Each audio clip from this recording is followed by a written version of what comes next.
coming off one hell of an event at NXT TakeOver Respect. Can SmackDown possibly live up to what we saw? Hell, will it not even embarrass itself when it's standing next to NXT? Let's find out right here, right now on your Copious review on Dead on Dave Productions. Greetings and salutations, Dave, or I guess technically I should call you Dead on Dave. This is Christopher Daniels. Hey everyone, it's the Native American Tonka. Want to give a big shout out to Dead on Dave. Dave, this is Leon White, Big Van Vader. Dead on Dave. What's up, man? It's the coach. Hello, this is the hardcore legend Mick Foley, and I know when I want to keep up with the latest in wrestling news from around the world, I check in with Dead on Dave Productions. He covers a wide variety of wrestling topics, including the career of the hardcore legend. Don't miss it. Dead on Productions. Yeah.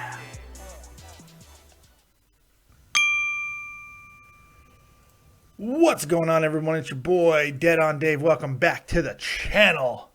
Now, we didn't go live last night for SmackDown because your boy needed some sleep. Just how it is. We got all kinds of stuff happening in the next few days, including Cubs, Chicago Cubs, baseball, playoff baseball, and we're going to be covering that, doing more parties, viewing parties, if you will, right here on Dead on Dave Productions. But that's not why you're here. Oh, no. You're here for your SmackDown review.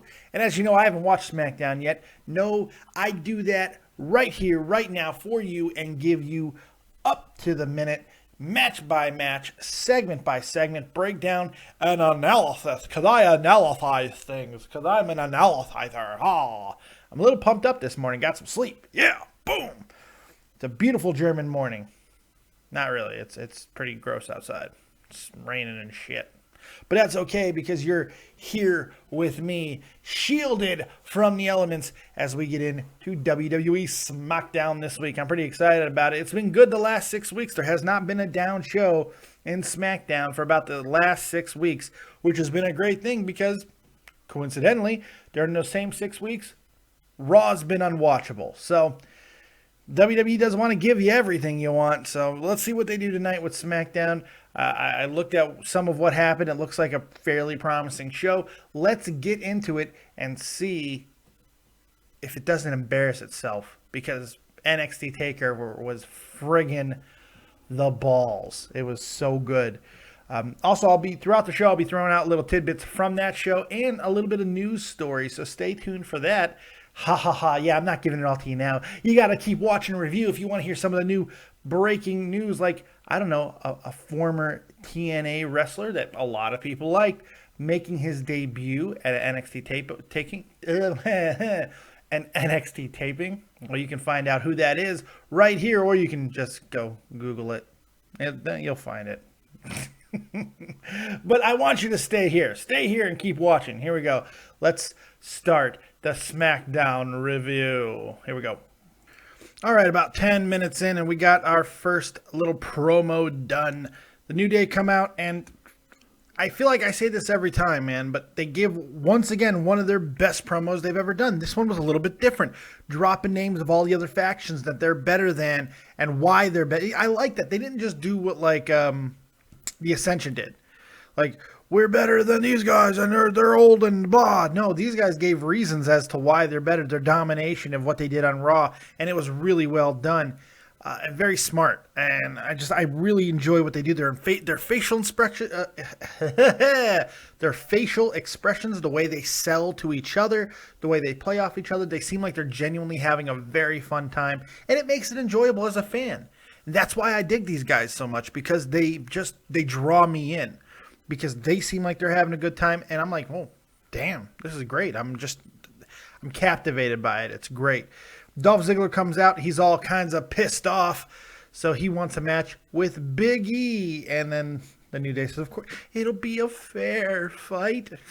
Well, then the Dudleys came out and make sure that it will be a fair fight. So that's what we're going to get into right now. Let's watch the Big E versus Dolph Ziggler, who's back in tights this week. He stopped wearing the pants. He wore pants for about like a month or so. Now he's back in the shorts because he likes short shorts. Dolph likes short shorts. All right. Anyway, let's get to the match.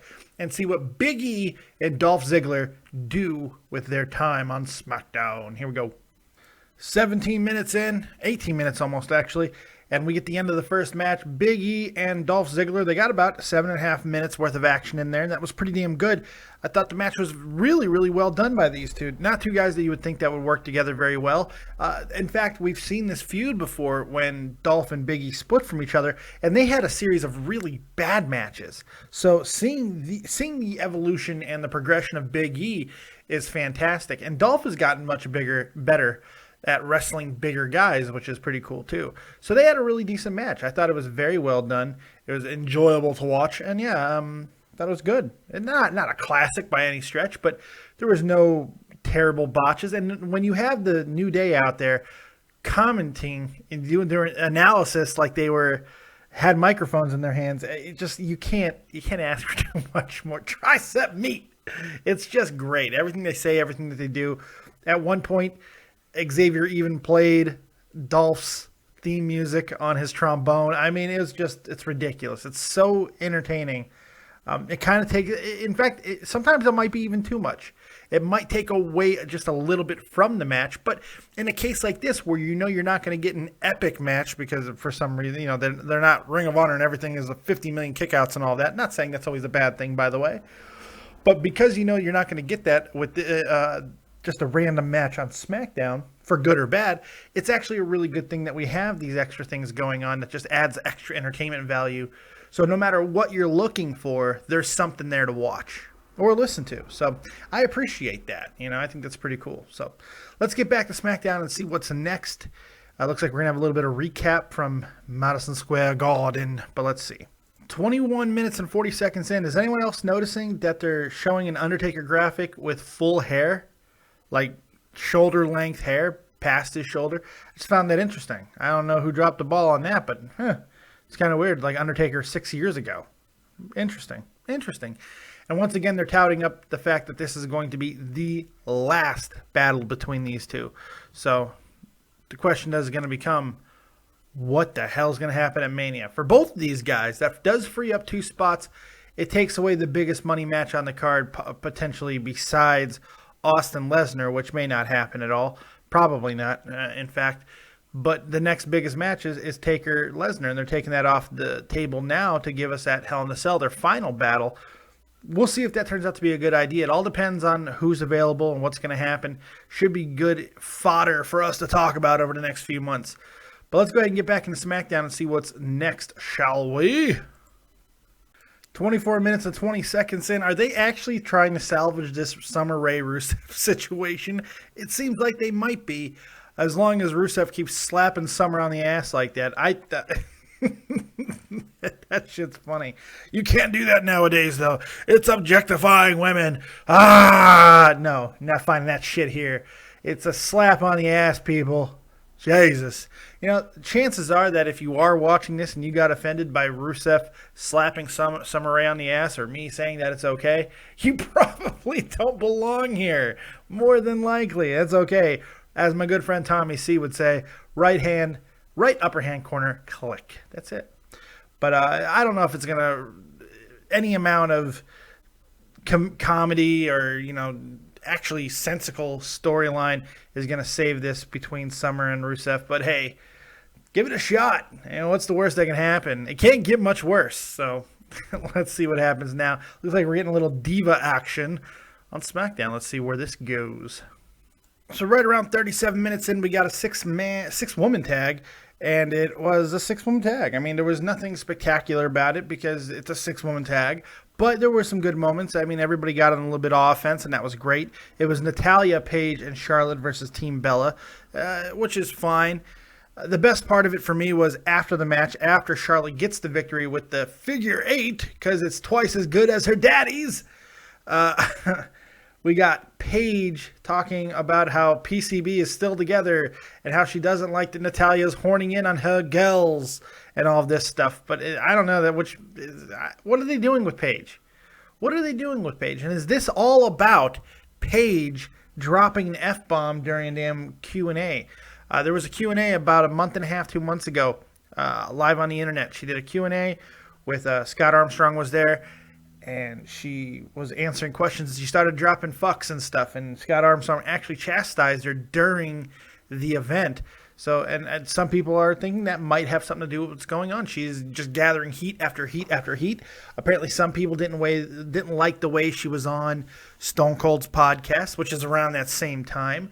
There's a whole bunch of things that she's done with her mouth that people don't seem to enjoy, which sounds really dirty when you say it out loud. But, yeah.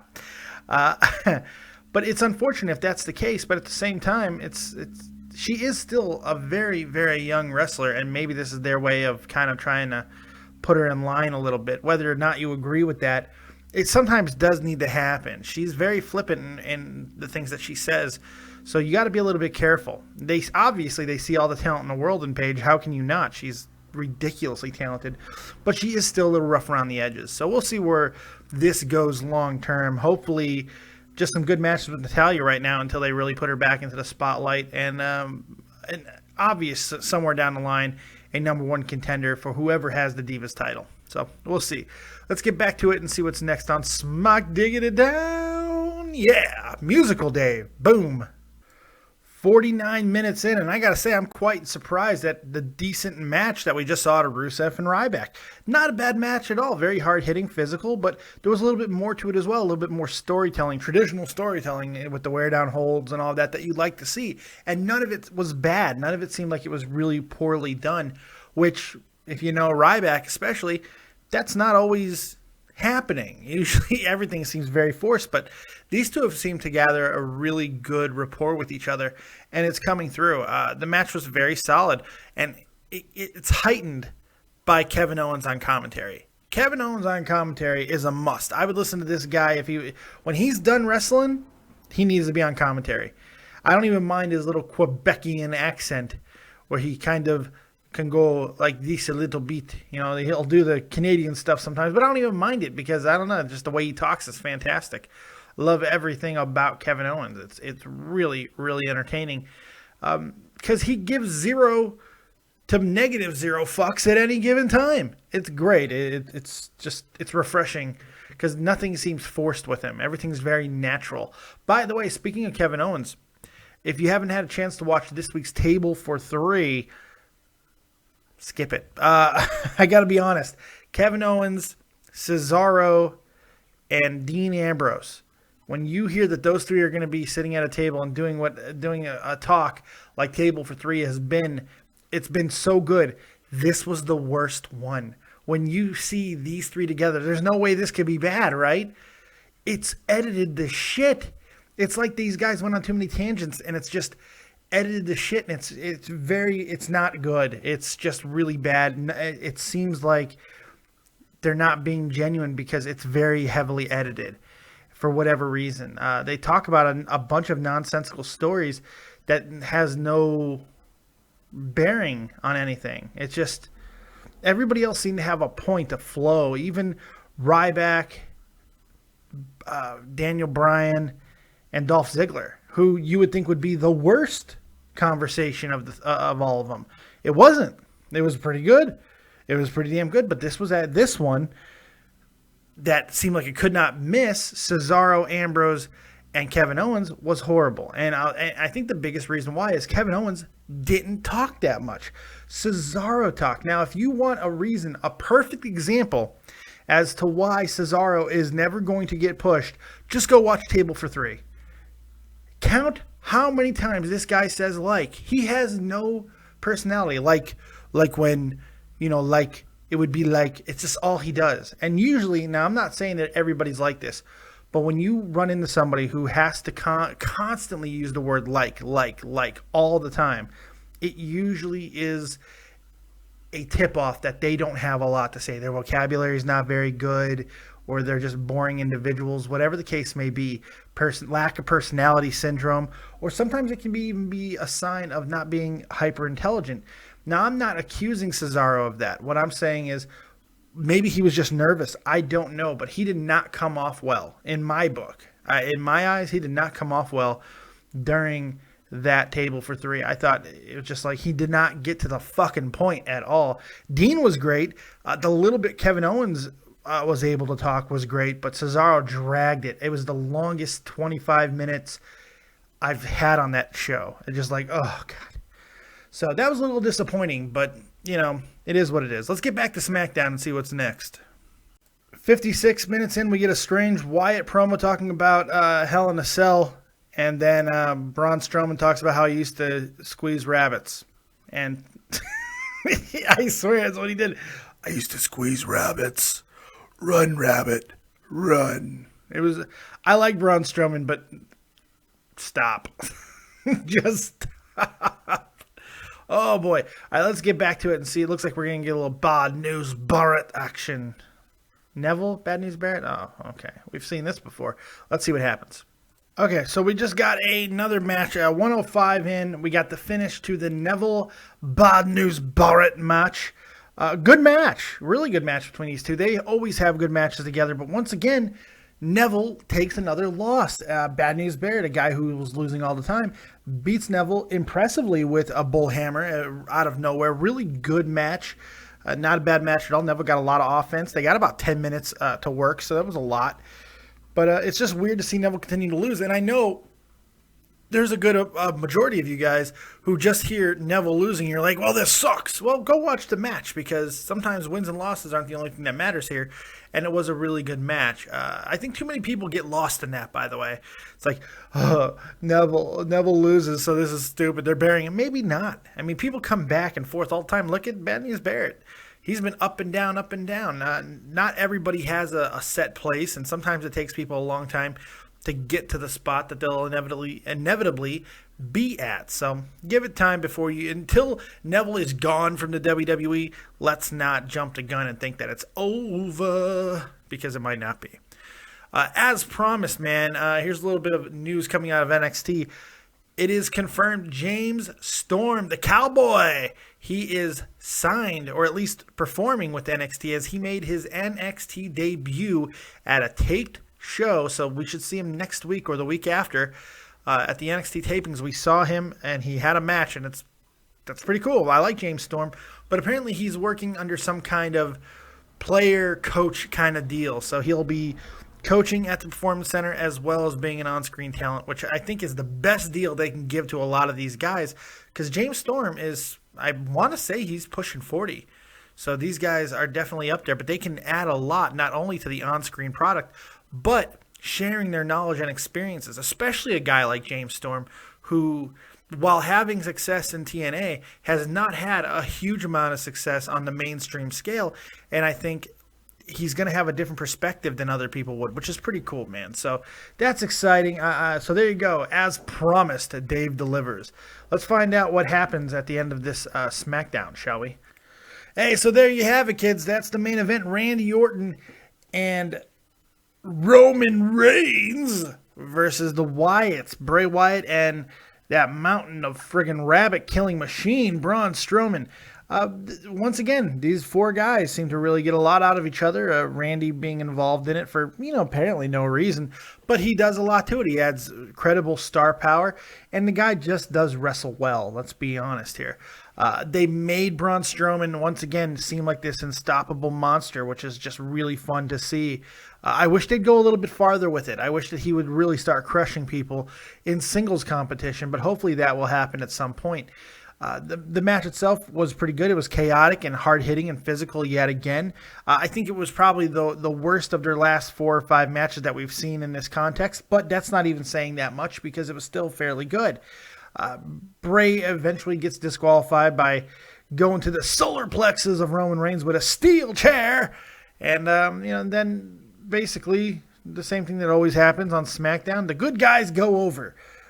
They send the crowd home happy as Bray gets caught by a RKO out of nowhere, and then Mr. Roman Reigns hits a massive spear to put Bray Wyatt down. So it was a good ending. I don't think there was anything wrong with it.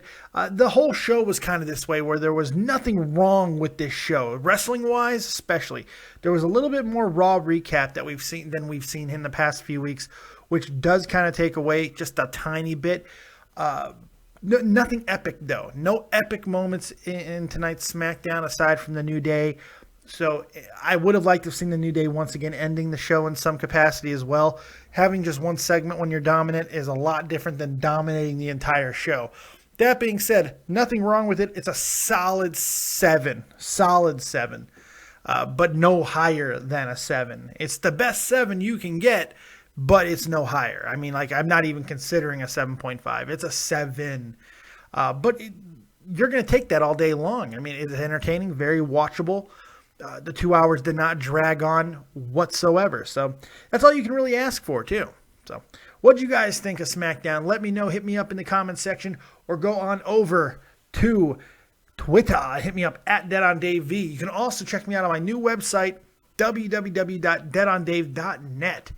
Shout out to my new website guy, Michael, man. Thank you very much. We'll get a lot of information for him. So you guys, if you need any website work done, Mike, the copious website maker that he is, can hook you up. So if you need any website stuff done, go ahead and hit me up on Twitter or in the comments section below, and I will make sure to pass your information along on to him. Also, we have something special coming up, man. We got something really cool happening. Graphics redesign, people. That's right, full graphics redesign. It's coming. I got a guy. He is the new official Copious guru of graphics. That's right. He's the official Dead on Dave graphics guru. His name is Sal, and you're going to see a lot from him very soon. So keep your eyes open for that, kids. Very excited about it. Make sure you also check out my good friend Tommy C over at Shot from the Point, man. We just finished our first week back of In the Crease with Tommy C. Really had a very strong week of shows. I hope you guys are checking that out. If you're a hockey fan, make sure you sub him, you like him, you share him to all your family. But share and like and sub me too. If you've yet to do it, hit that like button, hit that subscribe button, and show the fat man some love.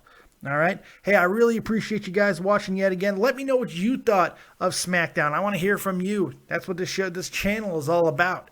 Connecting, making connections. So hit me up. Let me know what you guys think. We got a whole weekend of amazing content coming up. Chicago Cubs, St. Louis Cardinals tonight at 6:45 Eastern Standard Time. Myself and Jeff Huffman will be right here live, breaking it down as it happens. A little live reaction show, not a viewing. I won't be showing the game, of course, but we'll be reacting to it.